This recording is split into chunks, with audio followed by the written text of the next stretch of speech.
तो एक बहुत बड़ा प्रॉब्लम है कि नीट की प्रिपरेशन को आपको कब तक सीख के खत्म करना चाहिए, यानी कि सिलेबस कब तक सीख के खत्म करना चाहिए। आप ड्रॉपर हो या प्रेजेंटली 12th क्लास में हो, तो उन दोनों बच्चों के लिए स्पेसिफिकली मैं बताऊंगा कि आपकी टाइमलाइन क्या होनी चाहिए, कब से कब तक में आपका सिलेबस फिनिश होना चाहिए, कब आप सभी को रिवीजन करना चाहिए, कब मॉक टेस्ट देनी चाहिए। ये बहुत जरूरी टाइमलाइन है। आज के सेशन में अगर आपका ये माइंडसेट रहा है कि हमारा नीट का एग्जाम होता है मई में, ठीक है, तो आज का ये सेशन आप सभी को एक क्लियर बाउंड्री बताएगा, आपके गोल की डेडलाइन बताएगा, और ये डेडलाइन को आप अगर फॉलो करेंगे बेटा तो आपकी प्रिपरेशन बहुत अच्छी हो जाएगी। आपको बिल्कुल टेंशन लेने की जरूरत नहीं पड़ेगी। It will be very much ahead of everyone and ahead of time बेटा। तो मैं आपको आज क्लियर टाइमलाइन बताऊंगा, कब तक सिलेबस फिनिश करे, कितना रिवीजन करे, कहां से कर सकते हैं, इसके ऊपर हम ऑलरेडी दूसरे वीडियो में चर्चा कर चुके हैं। बट आज आपको एक टाइमलाइन अपने दिमाग में सेट करनी होगी ताकि आप अपने गोल की डेडलाइन रखो। आपने अगर अपना कोई गोल बनाया है और उसकी डेडलाइन सेट नहीं की है तो it is just a wish कि हां मुझे भी नीट क्रैक करनी है, हो जाएगी। कैसे होगी उसका प्लान हमें ही बनाना पड़ेगा बेटा। हमें हमारे लिए एग्जाम क्लियर करनी है तो हमें उसका प्लान सही से बनाना पड़ेगा। आज के इस क्लास के बाद आपकी सारी परेशानी का हल हो जाएगा। तो सिलेबस कब तक खत्म करें ये मैं दो बच्चों के लिए बताऊंगा। सबसे पहले फाइटर स्टूडेंट्स के लिए भी और दूसरा क्लास 12 स्टूडेंट्स के लिए। इनको ऑब्वियसली मैं ड्रॉपर कहना प्रेफर नहीं करूंगा, उनको मैं फाइटर कहना प्रेफर करूंगा, क्योंकि उन्होंने अपने फेलियर जो भी उनको मैं कह सकता हूं कि जो भी उनको परिणाम मिला उसको एक्सेप्ट कर वापस फाइट बैक करने का डिसाइड किया, बाउंस बैक करने का डिसाइड किया, इसलिए बहुत जरूरी है। तो सबसे पहले if you are a fighter student, obviously आप सभी को क्लास 12th का कोई बर्डन नहीं है, आपको क्लास 12th का कोई स्ट्रेस ही नहीं है। अब क्लास 12th का बर्डन नहीं है, इसीलिए आप सभी को सबसे पहले यह भी आइडिया है कि आप ऑलरेडी एक बार नीट दे चुके हो, उसमें आपने 300, 400, 500 कुछ तो स्कोर किया होगा। Now you just have to improve yourself, okay? और क्योंकि आप सभी को अपने आप को improve ही करना है, इसीलिए मैं आप सभी को एक बहुत ही रियलिस्टिक अप्रोच बता रहा हूं। ये हर उस बच्चे के लिए जो रिपीट कर रहा है इस साल एग्जाम, उनके लिए है। फिर उसमें मैं ये डिस्टिंग्विश नहीं कर रहा हूं कि वो वीक है या वो स्ट्रांग है, दोनों के लिए बेस्ट ऑफ द बेस्ट काम करेगा। यहां पे देख लीजिए, अभी हमारा ये सितंबर मंथ खत्म हो चुका है। अब मान लीजिए कि आप अक्टूबर से ही बात कर रहे हैं, ठीक है, सितंबर मंथ इज ऑलमोस्ट एंड, तो अक्टूबर से ही बात कर रहे हैं। आपने ऑलरेडी कुछ सीखना तो शुरू कर ही दिया होगा कहीं ना कहीं से, ठीक है। ऑब्वियसली बात है, आप अभी तक ऐसे तो नहीं बैठे होगे अगर आप वापस ड्रॉप लेके एक और बार एग्जाम देना चाहते हो। तो अक्टूबर से लेकर आप सभी को कैसे भी करके 31 जनवरी 2025 इस दिन को आपका सिलेबस कंप्लीट हो जाना चाहिए, कंप्लीट सीख के हो जाना चाहिए। आपका सिलेबस यहां पे कंप्लीट हो जाना चाहिए, ठीक है, कंप्लीट कर दीजिएगा। 31 जनवरी 2025 ये आखिरी दिन होना चाहिए आपका सिलेबस कंप्लीशन का। लेकिन जब आप सिलेबस कंप्लीट कर रहे हैं ना, एक चीज का ध्यान जरूर दीजिएगा, आपके इंप्रूवमेंट में बहुत हेल्पफुल रहेगा। एवरी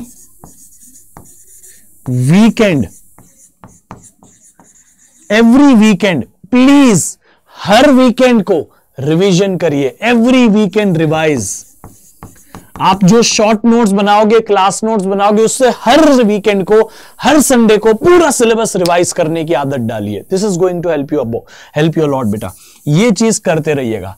जैसे ही 31 जन को आपका सिलेबस हो जाएगा सीख के बेटा, उसके बाद आपको फरवरी, मार्च और अप्रैल, ठीक है, फरवरी, मार्च और अप्रैल, ये 3 महीना डेडिकेटेडली मॉक टेस्ट देनी है एवरी ऑल्टरनेट डे।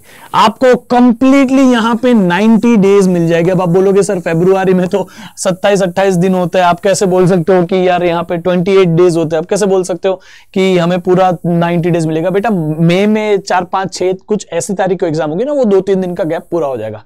ये जो 90 डेज है, इस 90 डेज में एटलीस्ट 45 मॉक टेस्ट दीजिए। 45 मॉक टेस्ट बेटा।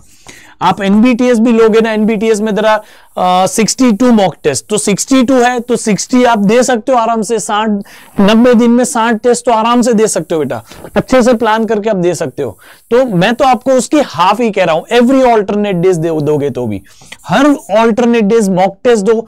मॉक टेस्ट में अपना परफॉर्मेंस इवेल्युएट करो, कहां कौन से टॉपिक्स आपके मार्क्स कट गए, उन टॉपिक्स को आइडेंटिफाई करो, उन टॉपिक्स को अगली बार पढ़ो, अगली मॉक टेस्ट दो। समझ में आ गया? मॉक टेस्ट में इंप्रोवाइज करते जाओ। अगर आप पहली मॉक टेस्ट में 500 ला रहे हैं तो आपको कोशिश करनी है कि 500 जो पहली मॉक टेस्ट में, उसको 45 मॉक टेस्ट में दे के आपको कैसे भी करके 650 प्लस तो लाना ही लाना है। समझ में आ गया? And this is only possible with repeated mock test. बहुत इंपॉर्टेंट है बेटा ये। इसी मॉक टेस्ट को देते देते आपका रिवीजन भी होगा, क्योंकि आपने आज पढ़ा कल की मॉक टेस्ट के लिए, कल की मॉक टेस्ट में आपने जो वीकनेस रखी उसको पढ़ा और अगली मॉक टेस्ट के लिए रिवाइज किया। ऐसे कर करके आपका सिर्फ रिवीजन और आपका टेस्ट भी हो जाएगा, रिवीजन भी हो जाएगा, इवैल्यूएशन भी हो जाएगा, इंप्रूवमेंट भी हो जाएगा। So this is going to help you lot.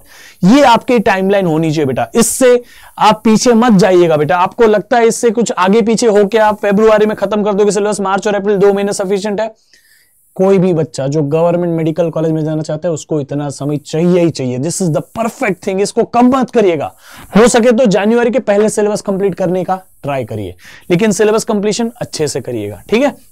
Now दो students who are in class 12, जो अभी क्लास 12 में है, वो स्कूल भी जाते हैं या जो भी है, उन्होंने डमी स्कूल लिया, जो भी है, उनके लिए मैं बता देता हूं, क्योंकि उनकी तो फेब एंड में, फेब और मार्च में मैं बोल सकता हूं कि इनकी बोर्ड्स होगी, है ना? बोर्ड्स होगी, तो फेब एंड में उनकी बोर्ड एग्जाम्स होती हैं।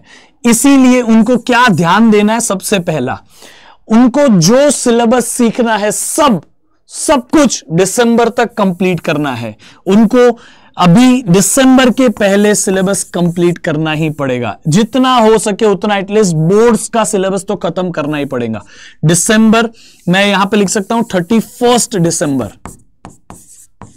31 दिसंबर तक आपको जो भी सिलेबस कंप्लीट करना हो करिए, जो आपको बोर्ड्स के लिए सीखना हो सीख लीजिए। सीखने का पूरा काम 31 दिसंबर तक हो जाना चाहिए, क्योंकि उसके बाद जनवरी और फरवरी उनको बोर्ड एग्जाम के लिए डेडिकेट करना है बेटा। जनवरी फरवरी बोर्ड्स की प्रिपरेशन करेंगे, तो this 2 months will be for boards preparation.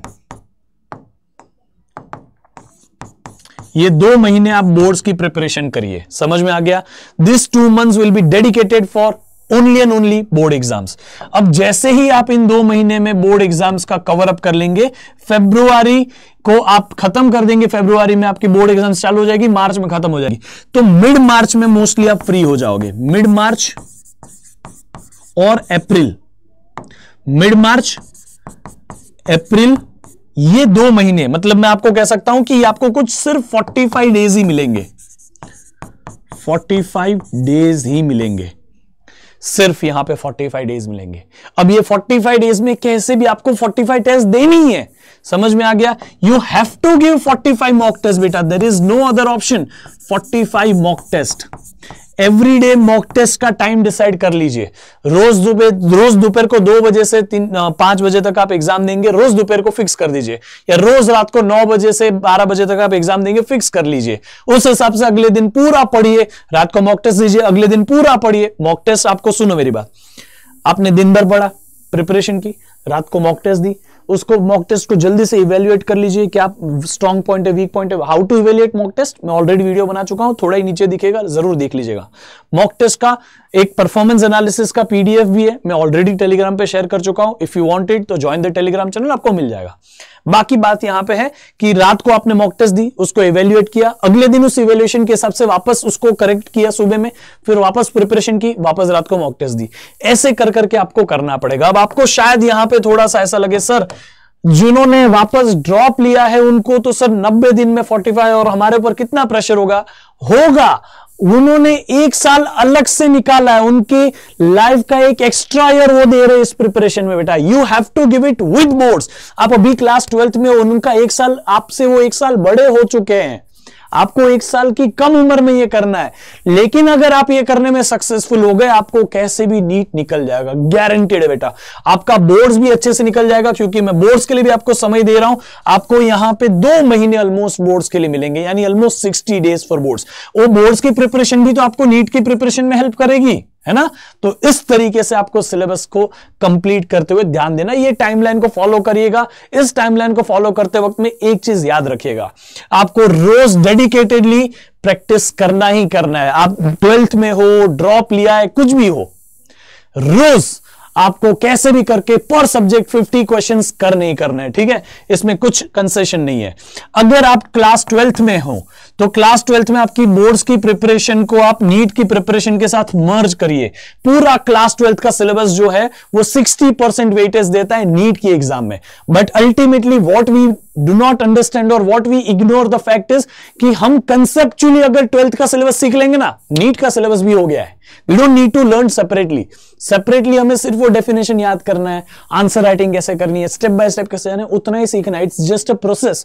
Concepts वही है जो एनसीईआरटी में है। So please focus on understanding this subject.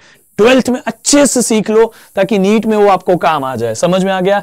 Then obviously if you have any backlog, अभी भी आपको टाइम मिल रहा है, ये जो 4-5 दिन मिल रहा है, if you have backlog complete it. उसके अलावा आपको है तो आपकी रोज की प्रिपरेशन स्टार्ट कर दो, डेडिकेटेडली आधा 1 घंटा रोज निकालो, फिनिश अप द बैकलॉग बेटा। You have to bounce back, it is not late बेटा। हम नेवर से तो बेटर पोजीशन में है कि अभी भी हमारे पास सफिशिएंट टाइम है। We will be able to bounce back, we will be able to crack the NEET exam. Okay, बाकी आप सभी को अपने आप पे पूरा भरोसा दिखाना बेटा। जो खुद पे भरोसा नहीं कर सकता वो नीट कैसे क्रैक कर सकता है? How can he become the best doctor in the world बेटा? आपको एक अच्छी कॉलेज में जाना है, अच्छे जगह पे जाके डॉक्टर बनना है, तो आपको खुद पे भरोसा होना चाहिए कि मैं करके दिखाऊंगा, है ना, करके दिखाऊंगा सबको, मैं पढ़ के दिखाऊंगा, मेहनत करके दिखाऊंगा, नीट क्रैक करके दिखाऊंगा। ऐसा कॉन्फिडेंस आप में होना चाहिए। बाकी इतना टेंशन नहीं लेने का, पढ़ाई करने का, अपने करियर को सीरियसली लेने का, स्ट्रेस नहीं लेने का। मेहनत करोगे स्ट्रेस नहीं आएगा, ठीक है, तब आपको कॉन्फिडेंस आएगा। बाकी इसी तरह से पढ़ते रहिए, मचाते रहिए। सेशन कैसा लगा जरूर लाइक और कमेंट करके बताइएगा, और टेलीग्राम चैनल पे ज्वाइन हो जाइए। बाकी मिलते हैं अगले क्लास में, तब तक के लिए bye bye, see you and take care, love you all.